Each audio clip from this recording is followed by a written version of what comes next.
നിന്റെ പേര് ഊരുമെന്ന് എനിക്കറിയില്ല. എന്തിനാ വണ്ടി കയറിയിരിക്കുന്നതായ വിഷയം? എന്നോട് കയറിയിരിക്കണം പറഞ്ഞു. ആര്? ഒരു കിളവൻ. അങ്ങനെ ഒരു കിളവൻ പറഞ്ഞാൽ കയറിയിരിക്കാനുള്ള വണ്ടി ഒന്നുമില്ല. ഇങ്ങോട്ട് ഇറങ്ങി വേണ്ടേ? പിന്നെന്തിനാ കാശ് എണ്ണി വാങ്ങിച്ചത്? ആര്? ഒരമ്മാവൻ. ഏതമ്മാവൻ? എനിക്കൊന്നും അറിഞ്ഞൂടാ. പോയി ചോദിക്കും. അയാളെ ഷാപ്പിലുണ്ട്.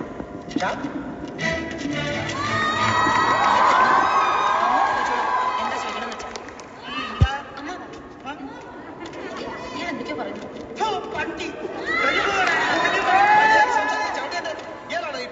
അയ്യോ അമ്മാവൻ കാശൊന്നും വാങ്ങിയില്ല.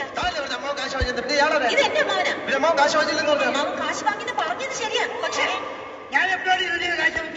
അമ്മാവൻ കാശ് വാങ്ങിന്നല്ല ഞാൻ പറഞ്ഞത്. എന്റെ അമ്മാവൻ കാശ് വാങ്ങിന്നല്ല ഞാൻ പറഞ്ഞത്.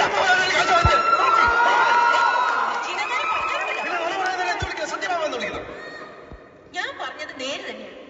ഇത് എന്റെ അമ്മാവനാണ്. പണം വാങ്ങിയത് വേറൊരു അമ്മാവനാ. അയാൾ അയാളുടെ വണ്ടിയാന്ന് പറഞ്ഞിട്ടാ ഞാൻ കയറിയിരുന്നത്. അതൊക്കെ പോട്ടെ, ഇതൊക്കെ ചോദിക്കാൻ താനാരാ? ആരാണെന്ന് തനിക്കറിയാമെങ്കിൽ തനിക്ക് ഞാൻ പറഞ്ഞു തരാം. അമ്മാവാ. എന്നിട്ട് ഞാൻ ആരാണെന്ന് എനിക്കറിയാമോ താൻ എന്നോട് ചോദിക്ക്. അപ്പൊ തനിക്ക് ഞാൻ പറഞ്ഞു തരാം താനാരാണ്. ഒരു 3 ദിവസം പറയരുത്.